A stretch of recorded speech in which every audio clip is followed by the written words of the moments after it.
Greetings, everyone. I am glad that y'all can join me for this video.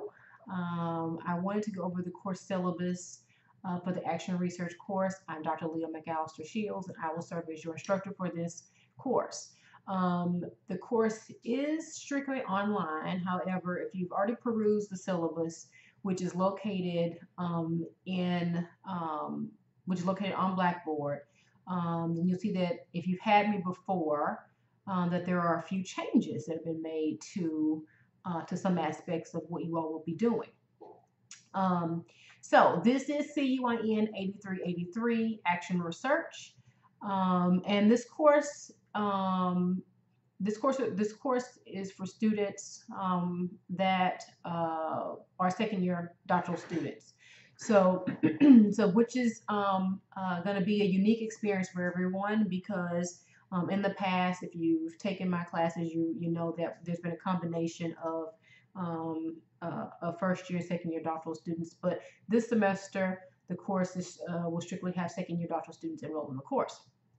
So, I do want to go on to discuss some of the learning objectives that you all will have for this course and what's expected. Okay, so the Action Research course is a course that is very different from other research classes that you will take, specifically in terms of the way in which research is conducted. It's very kind of clinical based. What does that mean? Well, that means that often the research takes place in a locale or in an environment that is practice-based. So it may happen in a classroom, which is commonly where you see action research conducted. It may happen in a nonprofit organization where you're working with a community group. It may happen at the district level where you're trying to implement new programs, for instance, literacy programs, or other types of similar programs. So a lot of it is focused on the implementation or intervention strategies that you may see happen out in the education field. You happen to see a lot of action research that also takes place, again, in the nonprofit world. And so it's not uncommon to see a lot of action research. If you happen to look for peer-reviewed articles or other publications that focus on action research, you will notice that a lot of what you will find is found in educational settings, both higher education and settings that are in K through 12 areas. So, specifically, doctoral students in this course will explore action research in theory and practice by extensive reading of course material to understand and use core concepts and findings from action research literature in their field. So we'll be doing a lot of reading, as you know, in the courses that you take in your doctoral program. A lot of reading on action research, how it's used, how it can be applied. You will also reflect on the ethics of action research. Whenever you all take a research course with me, you know that we always look at the ethics involved in conducting research. And this is important because the research and participant relationship is a special one. It is one in which there must be trust and transparency. Okay, so that's why we always look at the ethics of what it means to conduct research. Demonstrate an understanding of the principles, methods, and procedures of action research in their own practices. So this is where the rubber hits the road, right? And that is where you're able to demonstrate how you understand action research and the ways in which it can be applied in your own practice. And again, this is where I will talk about things like what are the implications for your research? What are the implications of utilizing an action research strategy or approach? Develop and strengthen, as well as demonstrate your skills as reflective practitioners in educational practice settings. Whenever you're conducting research, it's really important that you're also reflective. As education leaders, as educators, it's important to always implement a reflective practice. And that means that you're not doing the same things year after year without truly doing your due diligence in terms of doing the research around those practices and whether or not they are truly effective or whether or not they're truly applicable to your student population. And so that's really important in terms of demonstrating your ability to be reflective about the work that you do, and in using an action research approach to do so. Use data collection and analysis methods appropriate to action research. So this is also a very important aspect of the course, as it is with any research class, and that is, the data collection and analysis piece of what it means to conduct research. A big part of what you will do when you are doing a study is to collect the data, okay, and then following that is analyzing the data. So in what ways are you collecting data? And how is that applicable to your research question? How is that applicable to your study? And then in the next step, what's the best way to analyze your data? Okay, what's the most effective way to analyze your data and to answer the research question? And then lastly, to participate in a community of practice as you're growing your understanding of action research, to reflect on your research project and the research projects of others. So, as you know, every semester I have you all in learning communities. And so this course in terms of enrollment is probably half of what we've normally had together whenever you had a course with me. So we'll have some great opportunities for us to be able to come together and meet synchronously and discuss what you're learning in the course, as well as how it's applicable to your own practice. Oftentimes, students who take the action research course use this as a springboard for their own dissertation research. And this is where you're able to really take what you've learned in your other classes about what does it mean to conduct research, what does it mean about social ed policy, what does it mean about literacy practices, and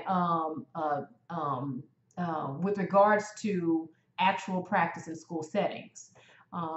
And so students will use this as a way to expand the dissertation topic and use this course as somewhat of a pilot study approach to how you will conduct your research in the future.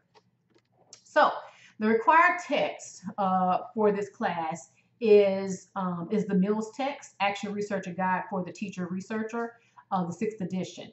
So a couple of years ago, students used the 5th edition. The 6th edition is newly out this year, and so the main difference between this 5th edition and 6th edition is that there's a chapter solely dedicated to what it means to write a literature review and to review the literature. So that's a great addition to this text.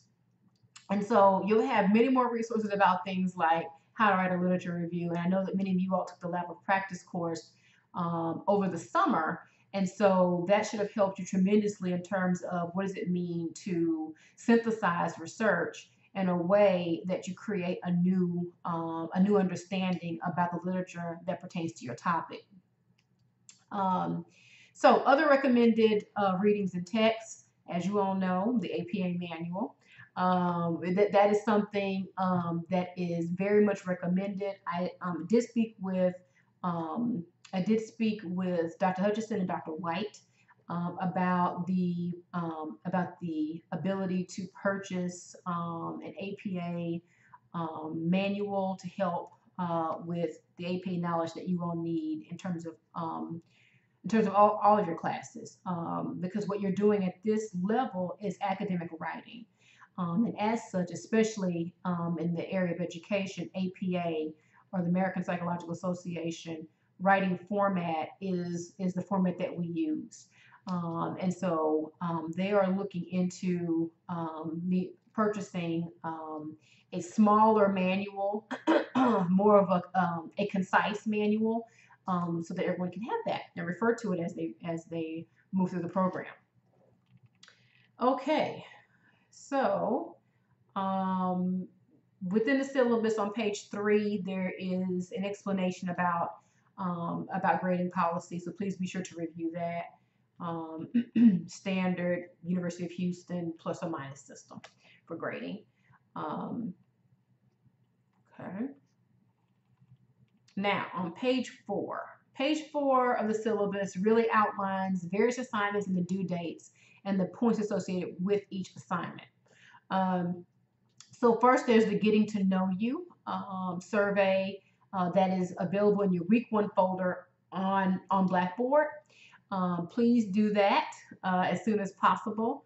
That is something that will be very helpful for me to be able to have your contact information and other information about what you expect to gain from the course. There is also a discussion board introduction, okay, forum that is in the larger discussion board placed on Blackboard. Okay, this is the only discussion board forum where every student will participate, where every student in the course will participate. And so there is an 8 noun introduction activity, and I would like for everyone to participate in that. So that way we also can learn more about you as an educator, but then also learn more about you on more of a personal level as well. Okay. And in addition, there are also readings also in the week 1 folder as well. So please take a look at that because you will have a discussion board. You will have a weekly discussion rather that will happen within your learning communities. Okay, so that brings me to the next portion of what's listed under the assignment. So you have weekly discussion meetings, okay, within your learning communities. And if you go to if you go to the groups tab that's in your Blackboard, you'll notice that you've been assigned to a learning community, okay? And you'll also notice that there's a schedule that's listed there in terms of the weeks that you will have to do your weekly discussions, okay? And so each week there will be a discussion leader within the group, okay? And so be sure to take a look at that, peruse that, and get familiar with the weeks that you are expected to take lead on those weekly discussions. And so this is very different because normally you have to read you have to read all of what's assigned for the week in terms of the book chapters that you have to read, as well as the articles, and then you will have to typically respond to a discussion board prompt. Well, this time around, okay, we're not doing, I'm not gonna have you all do any discussion boards in terms of typing them up and responding to a prompt. Instead, I want you all to get together every week, okay, and I want you all to discuss for a minimum of 1 hour the readings, okay, and other things pertaining to the course. So there is a summary, okay, of how you should prepare for those weekly discussions. And so on page 6, okay, so on page 5 and 6, letter B, it breaks down both the points that will be assigned for each weekly discussion, the total points, as well as the structure of those weekly discussions, okay? And so you can use Blackboard Collaborate to be able to record those discussions virtually. You can use Google. You can use Skype. Excuse me. You can use Skype. You can also use Zoom. I love Zoom. Zoom gives you the ability to record your conversation, and then you can upload the file to your discussion board forum. Okay. So within each learning community, you will also have a discussion board forum. And what I want you to do is the discussion leader for each week will create a thread. And within that thread, you will upload a link to your video discussion. Okay. So I just want to make this clear. You all are not writing in your discussion board. Okay. Instead, you're going to conduct a virtual discussion of the readings, looking at page 5 and 6 in terms of how that should be structured, okay? And then once you all have the conversation and you record that, then you can upload a link to that video in your discussion board forum within each of your learning communities, okay? Now, you're not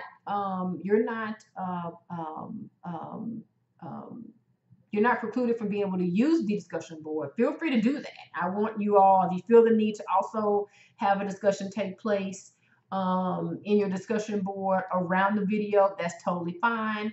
But what you will be graded for will be the weekly video. And that's due every Saturday, as you all know, at 11:59 p.m., along with any other assignments that are due during that week. Okay.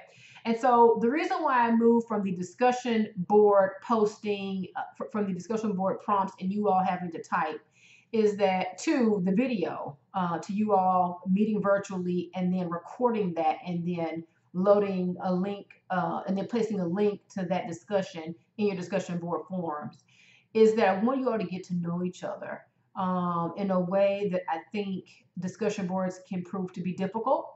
I want you all to be able to have that conversation and interaction with one another that I think sometimes can be difficult in a discussion board. You all are doctoral students. And so discussion is really important. And I think you have the ability to make connections that sometimes you aren't able to make when you're having to write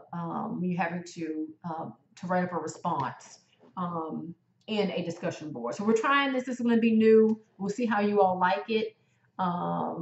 But I think you're gonna like it. I think you're gonna like it. Okay. The next thing on the list are synchronous meetings. So we're gonna have 3 of those, and those are mandatory. Okay, we're gonna have 3 of those as a class. Okay, we're gonna do that together as a class. And I will use Blackboard Collaborate for us to be able to come together and have discussion. And so we're going to meet once a month, once in September, once in October, once in November. Okay. And so the dates, the dates are set, but the times are not. Okay. The times are not. So as we get very close to probably within a couple of weeks of each meeting, I'll be sure to send out a doodle form and get you all's feedback about the best time to meet on those Saturdays. You may get it sooner than that. I just need to work with my grad assistant to kind of get all that scheduled. And so the synchronous meetings are a way for you all to talk with me about where you are in the course collectively, as well as aspects of the readings and what you've learned thus far up to that point by the time we do come together. So there's also a structure, letter C on page 6 and also page 7, that breaks down the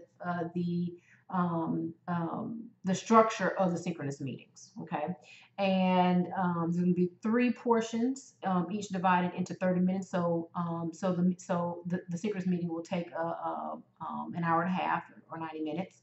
And so the first portion of that will cover, there will be a discussion of the course readings. The second portion of that will be a discussion of your individual research. Okay, so how are you applying what you learned in the course to your individual research, and then also questions about the course and upcoming assignments. Okay, so because I know you all are going to have questions about that every time we come together for the synchronous meetings. So I want to make sure that I did dedicate some time for me to be able to answer questions and to discuss and clarify aspects of the course and also any upcoming assignments. Okay.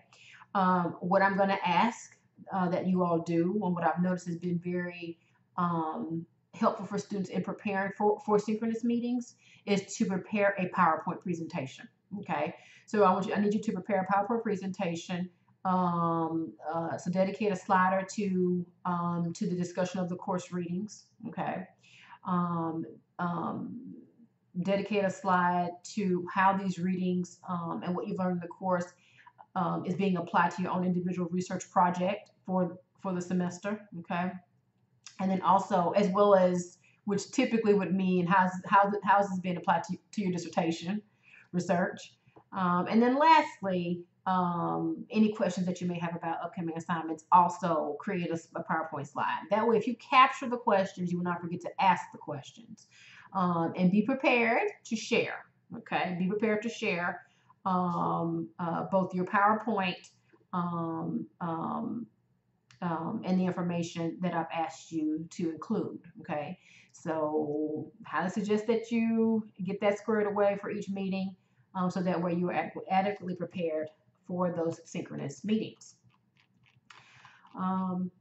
Okay, so the very next thing is the research and ethics training, and so that is going to be your IRB application. So because you all are all second year doctoral students, you've done the city training, which you did with me previously.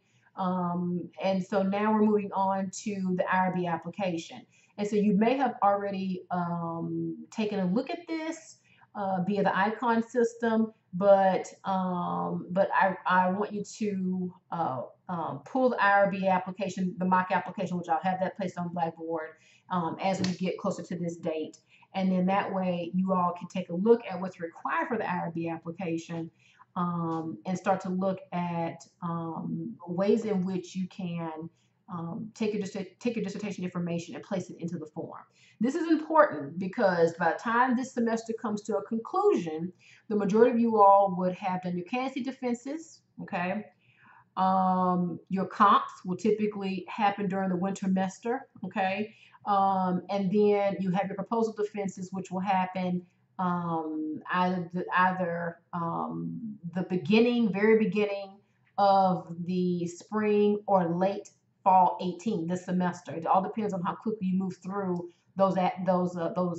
each one of those pieces. For sure, the comps will happen over the winter semester. I know that that's something that I've talked with Dr. Hutchinson and Dr. White about. So you have to get through your comps.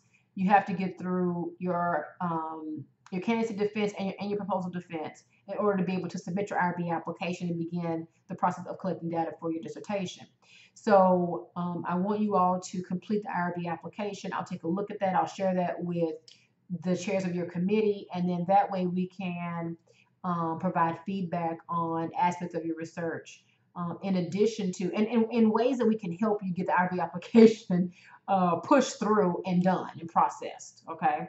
And so it's a good exercise, a great exercise in kind of seeing what's expected of doctoral students in terms of their study, and kind of tackling some of the issues ahead of time, so that way this is not new to you when you complete the IRB application for the first time in the spring once you get done with candidacy and your proposal, okay, and comps. So that will be due in November.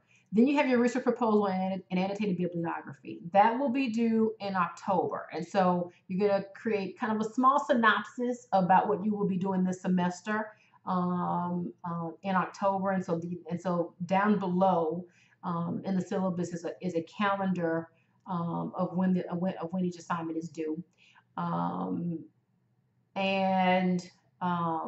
And so from there, I'll take a look at that. I'll provide you with feedback, and then I'll say, okay, you're good to go. Go ahead and start to conduct your research. What's really important, okay, is that although you will not be conducting research that you would then take and have published, okay, and if you are interested in doing that, then let me know, because we're going to have to go through some protocol to be able to get that approved so that you can get it published. But that's not the intent. That's not what's intended for this course. Okay. However, you still have to get approval from your school leaders. Okay, to be able to conduct the study. So they need to be made aware that you're in an actual research course, that you're going to be collecting some data, but it's just for the purpose of your coursework, not for the purpose of the publication. And if you do plan on doing that, let me know if you want to get published, because we have to talk with Danielle Griffin about what we need to do to get approval for that, okay? Reflective journals, the next piece. You know how I am when you take a course from me. You have to do a reflective journal. Again, that goes to being a reflective practitioner, and so that will be due in December, okay? I just want to see if I have, yeah. So there's a description in letter E about the reflective journal, okay? And then lastly next to last is the final paper, is the research paper, which will be the final product. It will be the final product rather of the research proposal that you submitted. Okay, so that will be due in December as well, on the 1st of December. And so there's a description in letter F about the research paper and details about that. Which will very much mimic what you have to do for your dissertation. Okay, so make sure that you look at that very thoroughly. And again, as with each week, there will be a video to explain the assignments. As you know, will be included on Blackboard. And so I'll make sure to clarify any aspects of any of the assignments from week to week. Lastly, will be a poster presentation. And so my colleague, Dr. Jeanette Alacron, she's new faculty in the College of Ed. She will be teaching the incoming first year doctoral students. Okay, so she's teaching the other section of this course. And so when I first taught the course in 2016, I had all my students do a poster presentation on their research topic.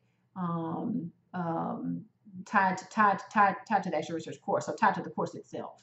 And it was phenomenal. We were blown away. Myself, Dr. White, Dr. Hutchison, the department was blown away by the type of research that students were conducting in their schools, and just how impactful and important the work was that was being conducted.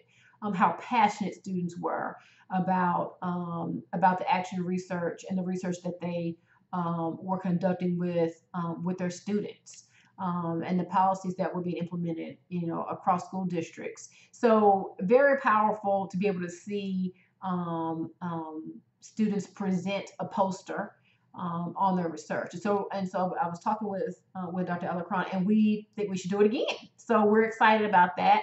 And we're going to have that happen also in December. Okay. So that means that you all will physically have to come together for that to be able to present. Okay.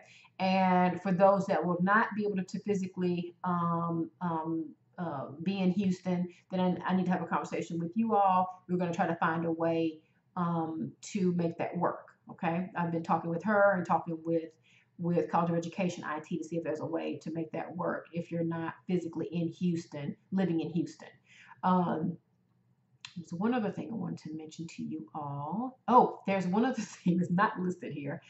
And that is that there will also be 3 face-to-face meetings. Okay, so again, being that you're second-year doctoral students, you know that periodically we come together as a cohort, face-to-face, 3 Saturdays over the course of the semester. And so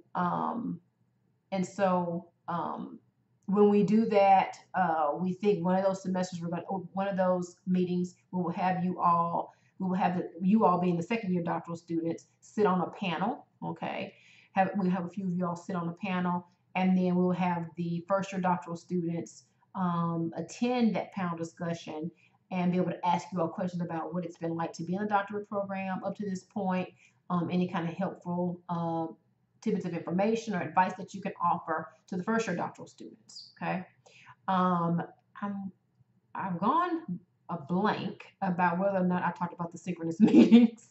With the synchronous meetings, I think I mentioned with you all that we're going to do that in Blackboard Collaborate.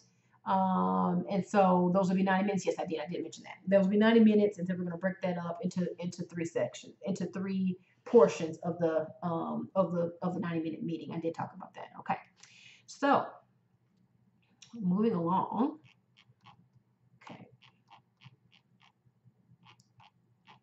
So poster presentation. So I know I've already talked about this, but that's letter G. And under there, within letter G, there are some links to how to create a poster, how to present a poster. So please be sure to take a look at that.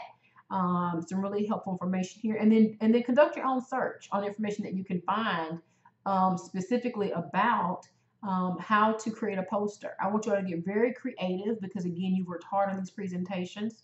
So be sure to use your creativity and being able to show us and explain to your colleagues what you were able to conduct in terms of research over the course of the semester. Okay, so let's go to the calendar. So on page 11 of the syllabus, that's where the calendar begins, okay? And so within the calendar, this is a little bit different than what you may have experienced in your other classes with me. I have everything listed by week. Okay, that's not going to change.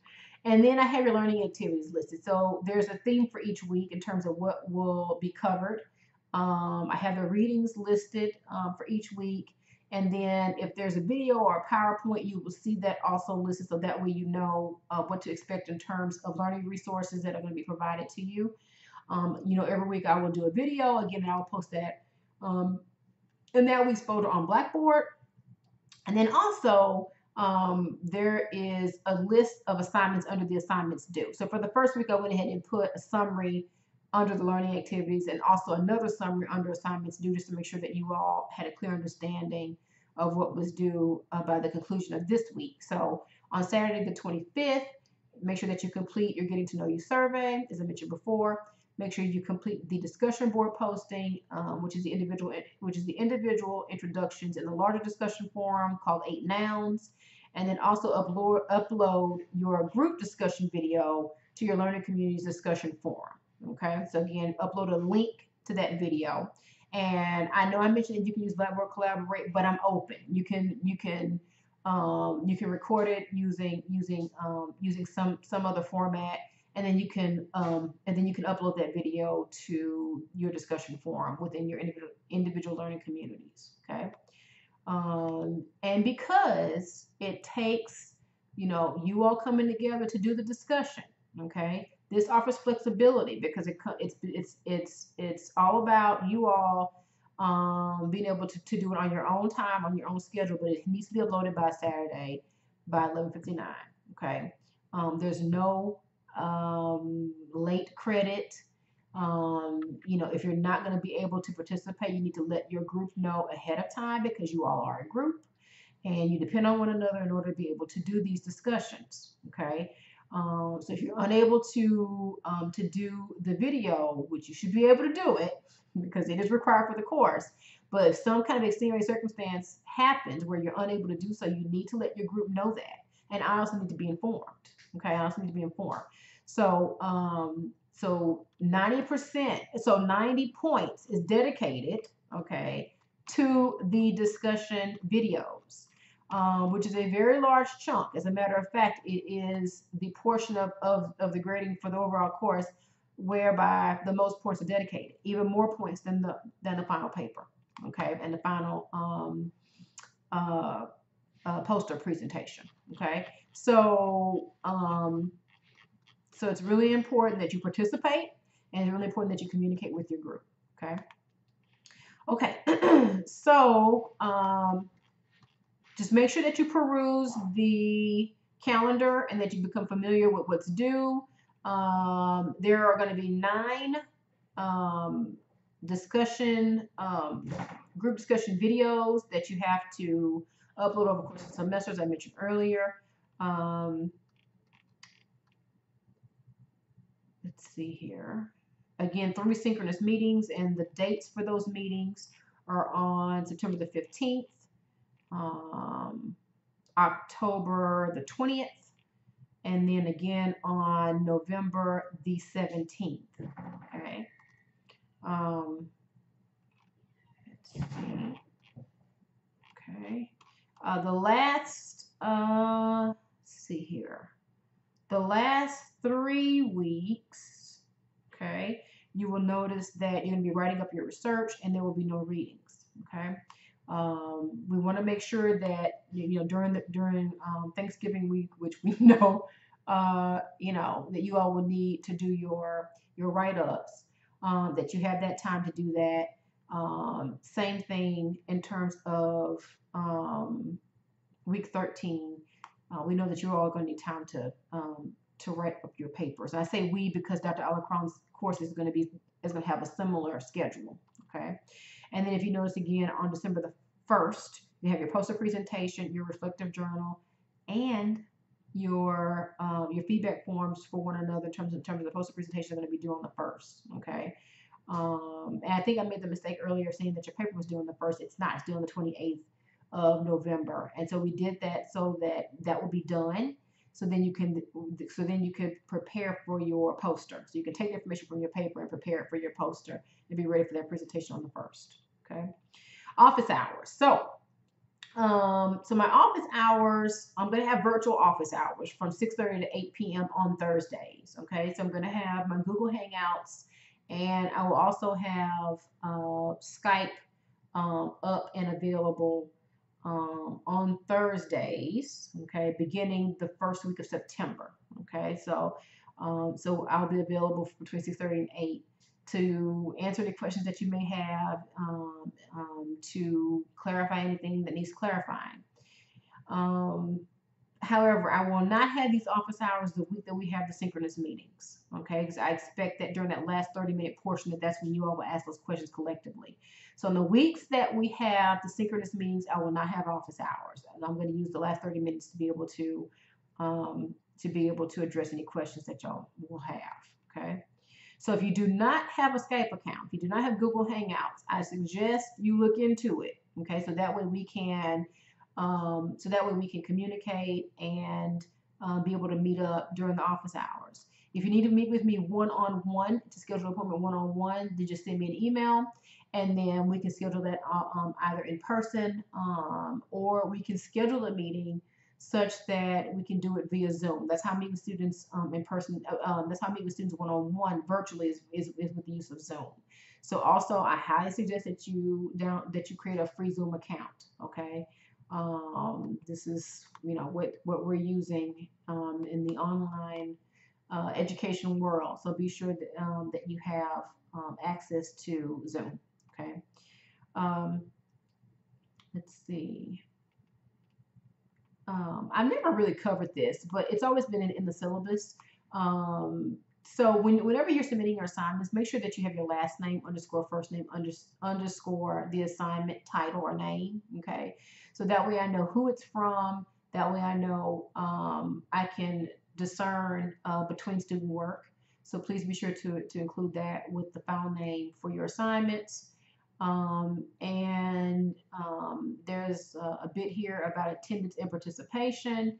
And so, again, you all are doctoral students. I expect, that you make every effort to participate in your weekly discussions with one another in your learning communities, that you make every effort to participate in these synchronous meetings that we have only 3 times over the course of the semester, okay? But again, I want to do that so that way I connect with you all, you connect with me. So I wanted to make sure that we do things a little bit differently this semester, and that y'all have the ability to check in with each other and check in with me as well. Okay. But I also expect, and I know that this is not mandatory, but I also expect that you all make every effort to come to the face-to-face meetings that we have as a cohort. There's a lot of great information that's shared out with students. There's a lot of information pertaining to your coursework, the course sequence, aspects of what you need to know for candidacy and proposal, and just the doctoral student process. And so when you don't attend those meetings, you're losing out on really pertinent information about things that will help you to successfully complete your doctorate degree. So my expectation, again, as doctoral students, as school leaders, as educational leaders, is that you make every effort possible to attend these meetings. We get on parents and we get on folks all the time about not being fully engaged and being a part of the process. And so as school leaders, I know you understand the importance of doing so. So it's really important, although it's not required, that you do make every attempt to attend those meetings, okay? Plus, we have great food. We have great food. Dr. Hutchinson, Dr. White, and Becky Perez. They take every effort to make sure that we feed y'all well. Okay, so definitely make sure that you do all that you can to attend those. Okay. There's an area here about technical requirements for the course. Please review that. You can always contact SiteLab if you have any questions about ways in which you can find resources to help you to meet the technical requirements needed for the course. There's also an academic dishonesty section, which I know that will not be an issue for any of you all, but please be sure to look at that. The issue that we see most often in doctorate programs in terms of academic dishonesty is what? Plagiarism. Okay, and so that's why I have a section on plagiarism and what it is. Okay, and I recognize that sometimes students may not have had much experience with regards to plagiarism and APA leading up to your doctorate program. You may not have had much experience in terms of what it means to use APA or writing formats like APA. So that plagiarism can be sort of a foreign concept. Be sure to read this section and read it thoroughly and understand it thoroughly, because if there's any part of what's explained here that's not met, there will be consequences for plagiarism. Okay, and you can't say you didn't know what it was, because it's right here in the syllabus. And so Both Dr. Alacron and I are including this in our course syllabus about what it means to plagiarize. Okay, and I don't know if you've heard about the many number of folks here lately. It's been in higher in the Chronicle of Higher Education. Locally, we had some school leaders who are dealing with issues of plagiarism. It's the one thing that sometimes people can point to that can destroy an entire life's work. Okay, it's not worth it. Okay, it's not worth it. So please be sure to read through this and gain some understanding about what it means to plagiarize, and you'll be better for it. Okay. More information here about connecting students to resources with the Students for Disabilities section here. Also, counseling and psychological services, which is CAPS for students. And so this is a really great resource for students who may be dealing with anxiety or feeling overwhelmed, which I'm sure we've all experienced. I know I experienced it throughout my entire educational journey. They're having occasionally feeling overwhelmed. It's normal. And so, but on occasion, it may be a situation where you need to seek out some assistance, and so that's here for you. And then also information here about religious and holy days at U of H and those observances. Okay. It's a lot of information, I know. And so if you have questions, be sure to contact me. I'll do everything I can to respond to your emails within 24 to 48 hours, barring, a crazy meeting schedule or conference schedule. I think I'm only going to one conference in October, and that's happening over the course of a weekend. So I don't foresee that I will be out for any length of time that will happen during the week. Okay. And so I should be pretty much available throughout the week. And again, there is the weekly virtual office hours that you all can contact me during that time as well. Okay. So again, I'm so excited to be working with you all. I am excited that you're going to be taking this action research course. I think it's a class that most students really enjoy taking. And I'm excited to see, how your dissertation work progresses over the course of the semester. I know that y'all will be doing some really wonderful things. And I can't wait to meet with you all and see how you're doing. Okay, well, let me know if you have any questions again. Reach out to me, connect with me, and I hope you have a great rest of the week. All right, take care.